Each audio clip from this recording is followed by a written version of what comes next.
네, 안녕하세요. 자, 이번 시간에는 이어서 일제의 민족 분열 정책에 대해서 살펴보겠습니다. 여러분 안녕하세요. 자, 이번 시간에는 일제의 식민 지배 정책부터 시작해 보도록 하겠습니다.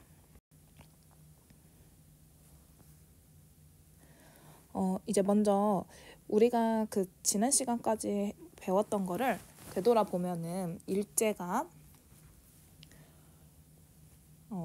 이제 우리 한국을 계속해서 이제 지배를 하기 위해서 한 계단 한 계단씩 올라서 결국에 1910년에 한일 병합 조약을 체결을 하게 되면서 한국을 강제로 지배를 하게 됩니다.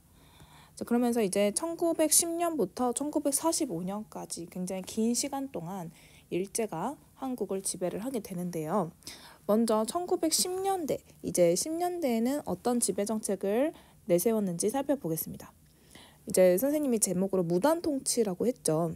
이 무단이라는 건 말 그대로 무력, 그러니까 총과 칼을 이용해서 한국인을 지배한다는 뜻이에요. 일단은 당연히 한국인들이 일제가 지배를 하는 걸 반대를 할 거 아닙니까? 이제 그러니까 그런 것들을 사전에 차단하기 위해서 일제 그런 강력한 군사력을 보여주겠다. 이제 그런 차원에서 무단 통치를 실시를 하게 됐고요. 먼저 조선 총독부 체제부터 살펴볼게요. 이제 지배를 하려면은 일종의 컨트롤 타워가 필요하죠. 그 컨트롤 타워가 바로 이 조선 총독부입니다.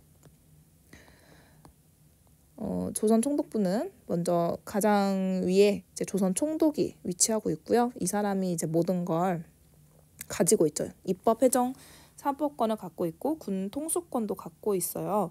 그리고 일왕에 직속이 되어 있기 때문에 어떤 일본 의회의 그런 의결을 거치지 않아도 자기가 바로 다이렉트로 지배와 관련된 명령을 내릴 수 있고, 또 중요한 점이 육해군 대장 출신을 임명했다라는 거죠.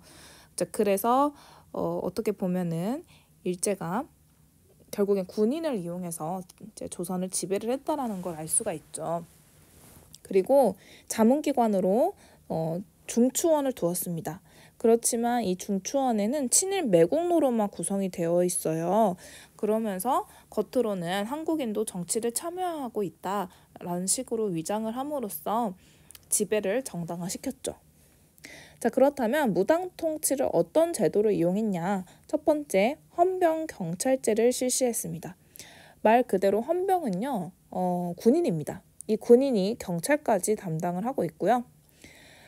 그러면서 이 헌병들이 이 한국인들의 사소한 일상까지 일일이 관여를 하면서 마음에 안 들면 즉결 처분권을 이제 실시를 해서 구속시키지 않아도 영장이 따로 발부되지 않아도 구속을 할 수 있고요.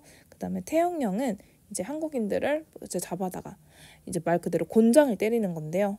이런 것들은 사실은 이 시기에 대부분 폐지가 되었지만 한국인들에게 모멸감을 주기 위해서 일부러 다시 부활을 시킨 거예요. 그리고 자유를 억압을 했죠. 관리와 교사가 제복, 그 다음에 대검을 착용하면서 위압적인 그런 분위기를 형성했고요. 언론, 출판, 집회, 결사의 자유를 억압을 했어요. 이게 굉장히 중요한데요. 마음에 안 드니까 이걸로 해야겠다. 신문이나 역사서, 잡지 이런 언론과 관련된 것들을 모두 다 금지를 시킴으로써 한국인들이 모일 수도 없게 만들었고 뭔가 의견을 표현할 수 없게 원천적으로 막았습니다. 그래서 대부분의 신문과 그 단체가 이때 사라지게 돼요.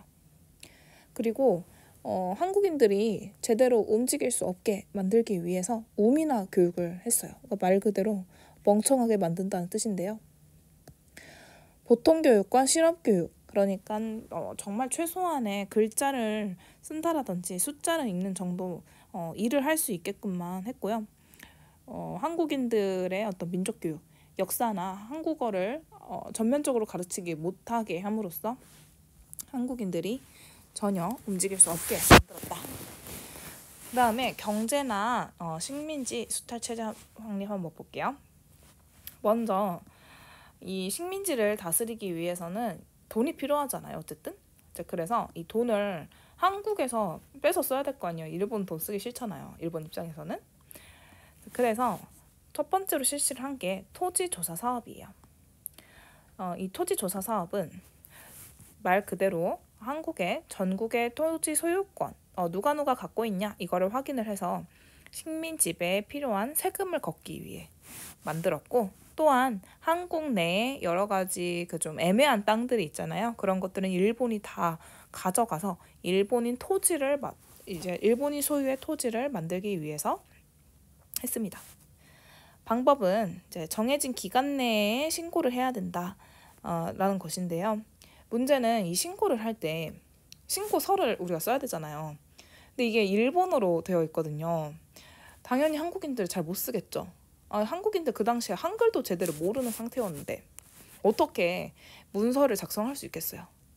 그러다 보니까 대부분의 농민들이 신고를 못했습니다. 내가 갖고 있는데도 불구하고 신고를 못해요. 그러면 어떻게 되는 거야? 그냥 뺏기는 거거든요.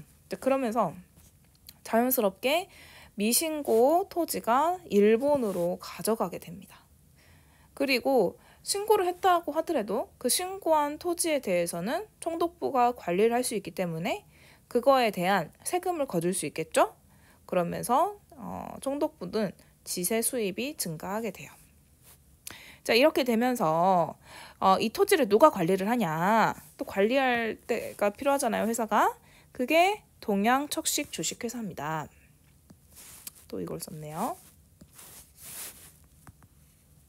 그래서 이 동양척식 주식회사를 이용을 해서 일본인들이 토지를 살 수 있게끔 했습니다. 굉장히 싼 값으로 넘겨서 조금 일본에서 못 사는 사람들 있잖아요. 이제 그런 사람들이 한국의 토지를 대량으로 차지하게 되면서 조선 내에 일본인 지주가 많이 증가하게 됩니다. 조선 땅인데 일본인 지주들이 늘어나게 된 거죠. 그리고 두 번째로는 한국인들의 토지 소유권만 인정을 해서 토지 소유권만 인정을 해서 관습적 경작권을 보호할 수 없게 되었답니다. 이게 무슨 말이냐면 이제 그 한국에서는 대체적으로 이렇게 소작을 하잖아요. 땅을 빌려서 쓰면 올해도 내가 쓰고 내년에도 내가 쓰고 10년 후에도 제가 쓸 거예요. 약간 이렇게 찜꽁 해놓는 그런 경작권이라는 게 있거든요. 근데 이런 게 없으면 내년에라도 이 토지를 빌려서 쓸 수 없는 상황이 올 수도 있는 거예요. 그렇게 되면서 소작농들의 권한이 굉장히 약화가 됩니다. 반대로 지주들은 언제든지 소작농들을 바꿀 수 있기 때문에 지주의 권한이 강해지게 되죠. 세 번째로는 소작농이 굉장히 많이 증가하게 됩니다. 아까도 이야기를 했지만 당연한 결과죠. 대부분의 사람들이 신고를 못했기 때문에 토지를 많이 잃게 되겠죠. 그러면서 만주나 연해주 등지로 해외 이주를 하게 됩니다. 살 수가 없으니까요. 자, 그리고 또 하나의 그 경제 정책으로는 회사령이라는 게 있어요. 자, 회사령은 효율적 식민지 경제 수탈을 위해서 한국인들이 자본 축적을 하지 못하게끔 회사 설립을 막기 위해서 만든 제도입니다. 기업을 설립할 때에는 꼭 총독의 허가를 받아야 하고 총독의 명령만으로도 기업 해산이 가능했어요. 그렇지만 그러면 당연히 이제 한국의 회사들이 잘 키워나가지 못하고 이 일본의 의도대로 한국인들이 자본을 축적할 수 없게 되었죠. 그런데 이제 1916년 7년부터 1차 세계대전이 터지게 돼요. 근데 이 1차 세계대전에 일본이 참여를 하게 되는데 연합국 측으로 참여를 하게 되거든요. 그러면서 이제 상대국하고 싸우는 과정에서 일본이 전면적으로 참여는 안 하지만 약간 후방에서 뒤에서 여러 가지 군수품들을 만들게 돼요. 그러면서 얘네들이 공장이 엄청 커지게 됩니다. 그러니까 돈을 많이 벌게 되겠죠? 돈을 많이 벌면 얘네들이 더 돈을 벌고 싶겠죠? 그러면서 이 자본을 가지고 조선까지 진출을 하려고 합니다. 그러면서 이제 조선의 싼 인력을 활용을 해서 더 기업을 키우려고 하거든요. 그러다 보니 1920년에는 회사령을 폐지하게 됩니다. 그러니까 이거는 1910년대에만 있었던 제도라고 볼 수가 있겠죠. 자, 그리고 기타로는 어업령, 광업령, 은행령 등 여러 가지 허가제를 실시해서 통제를 하게 되고요. 인삼 전매제, 인삼이 그 당시에 이제 좀 인기가 있었기 때문에 그것도 국가가 관리를 한다는 뜻이고요. 임야 조사 사업, 토지뿐만이 아니라 그런 나무, 산림 같은 것도 국가에서 통제를 하기 위해서 조사를 했고요. 그리고 또 한 가지, 철도나 도로나 항만, 그러니까 여러 가지 기반 시설들 같은 거를 정비를 하게 돼요. 근데 이게 뭐 한국 편하라고 만든 게 아니고요. 한국에 대한 정치 그리고 경제적인 착취를 효율적으로 하기 위해서 만든 거예요. 예를 들어 철도 같은 경우도 우리가 지금에서야 대부분 생각하기로는 이동수단이잖아요. 근데 이제 사실은 여러 가지 자원 같은 거, 쌀이라든지 그런 자원 같은 것들을 이동하는 수단으로 또 철도가 많이 쓰여요. 도로도 마찬가지죠. 그래서 그러한 자원들을 일본으로 빨리 빼돌리기 위해서 만든 점들이 있어요. 근데 일부 어떤 학자들이나 정치인들은 이걸 가지고 이런 철도나 항만이나 그런 통신 수단을 일본이 만들어줬기 때문에 우리가 지금 발전한 거 아니냐, 이런 논리를 펼치는 사람들도 있거든요. 그렇지만 본질은 일제가 이런 것들을 조선을 착취하기 위해서 만들었다라는 점이에요. 그렇기 때문에 그러한 논리는 말이 되지 않는다. 그렇게 이야기할 수 있습니다. 자, 일단 10년대는 여기까지 할게요.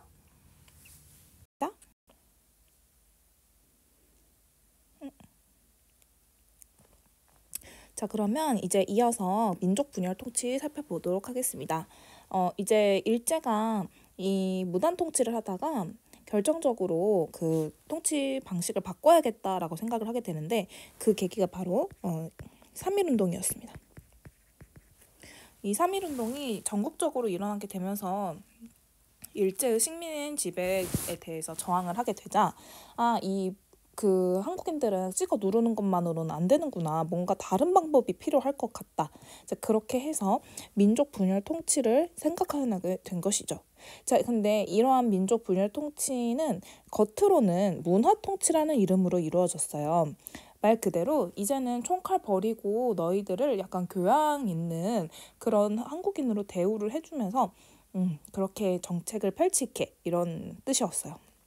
그렇지만 실질적으로는 우리 한국인들이 그 독립운동을 하지 못하게끔 이간질을 시켜서 일부러 나누려고 했던 것입니다. 자, 그래서 겉으로는 총독의 임명 자격을, 기존에는 육해군 대장이었었잖아요. 근데 이제 문관도, 그러니까 일반 관리들도 임명을 할 수 있게 바꿨습니다. 그렇지만 실제로는요, 식민 통치 기간 한 번도 문관 출신은 임명되지 않았습니다. 그냥 가능하다라고만 해놓은 거지 실제로는 그렇게 안 했다는 거죠.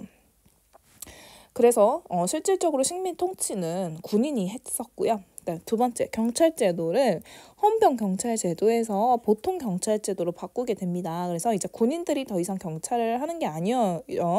그렇지만 실질적으로는 경찰의 인원을 크게 증가를 하면서 더욱더 감시를 촘촘하게 하죠. 세 번째로는 한국인에게 참정권을 부여하고 지방자치제를 실시하는데 이제 투표권을 주면서 한국인들도 정치를 할 수 있게끔 하겠다라고 했어요. 그렇지만 실제로는 이러한 도평의회나 부군면 협의회 같은 거는 자문기구에 불과했었고, 실질적으로 뭔가 어떤 정책을 하는 기능을 하지 못했습니다.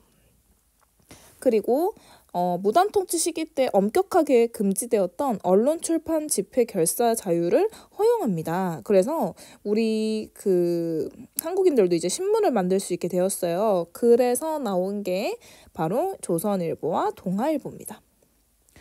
우리들 한 번씩 들어봤죠? 이 신문들은 이때부터 만들어지게 되었고요. 하지만 실질적으로는 식민 지배를 하는 범위 안에서, 그러니까 일제가 허용하는 범위 안에서만 기사를 쓸 수 있게 되었고, 이 기자들이 쓴 신문 기사들은 모두 다 검열을 해서 통과된 것만 신문에 올릴 수 있게 만들었어요. 그러니까 당연히 식민 통치를 비판하는 글은 올라갈 수 없겠죠. 그리고 교육기회의 확대는 이제 그 무단 통치 시기 때에는 실업 교육이나 정말 보통학교, 아주 기초적인 것만 허용했었다고 했잖아요. 근데 이제 고등 보통학교를 증설을 하면서 조금 더 고급 지식을 가르칠 수 있게끔 했지만, 실질적으로는 학교 수가 너무나 턱없이 부족했고 유상교육을 했기 때문에 실질적으로 한국인들 그 당시에 많이 가난했잖아요. 교육받기 힘들었습니다. 그래서 겉으로는 한국인의 어떤 저항을 조금 무마시키고, 그리고 무단 통치를 하면서 너무 너 좀 강압적이지 않냐라는 그런 그 해외 언론의 그런 여론의 그런 것들을 좀 무마하기 위해서 만들어진 것입니다. 그래서 실질적으로 살펴보면은 1군 1경찰서 그리고 1면 1주재소를 확립을 하면서 일제의 식민 통치를 더 강화시켰고요. 특히 이 치안유지법 아주 중요한데, 이 치안유지법을 만들게 되면서 실질적으로 이 독립운동이나 사회주의를 주장하는 사람들을 검거하는 식으로 해서 독립운동을 탄압합니다. 그리고 가혹한 식민 통치는 은폐시키고 친일 세력을 양성을 해서, 봐라 지금 일본이 우리가 이렇게 한국을 위해서 여러 가지 또 허용을 해주고 교육계도 확대해주지 않냐, 이제 그러면서 한국인들을 이간질시키고 분열해서 독립운동을 막으려고 했죠.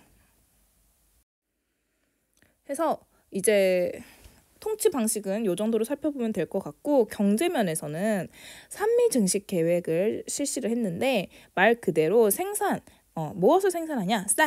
쌀을 생산을 많이 늘리자라는 계획이에요.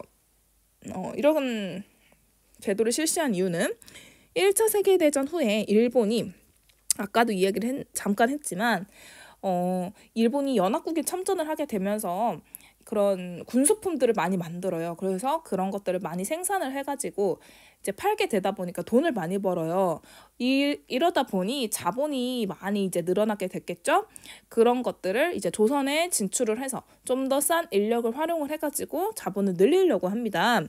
이제 그러다 보니까 일본이 공업이 많이 발전하게 되었고, 많은 농민들이 쌀을 짓는 것보다 이제 노동자로서 일을 하는 게 돈이 더 잘 벌리는 거죠. 그래서 쌀을 생산하는 걸 점점 그만두게 돼요. 그래서 일본 내부에서는 쌀 부족이 심각하게 됩니다.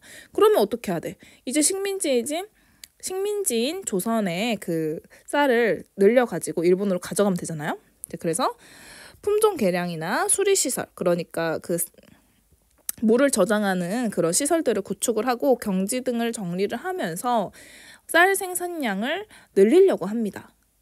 근데 이 쌀이라는 게 갑자기 막 확 두세 배씩 늘어나기는 어렵겠죠. 그래서 쌀 증산량보다 수탈량이 훨씬 많아져요.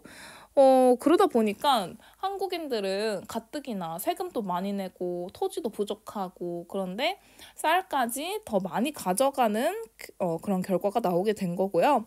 그러다 보니 얼마 안 있던 자작농들도 대부분 소작농으로 전락을 하게 되었고, 사람들이 대부분 돈 벌기가 너무 어려워졌고, 만주 잡곡을 수입을 하는 등 경제 상황이 굉장히 어려워지게 됩니다.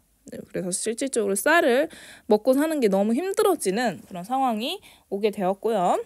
그 다음에 일본 자본 유입 증대도 이거랑 연결이 되는 건데, 아까도 이야기했지만 일본의 자본이 늘어나게 되면서 회사령을 폐지를 하면서 일본의 기업들이 조선에 많이 진출을 해요.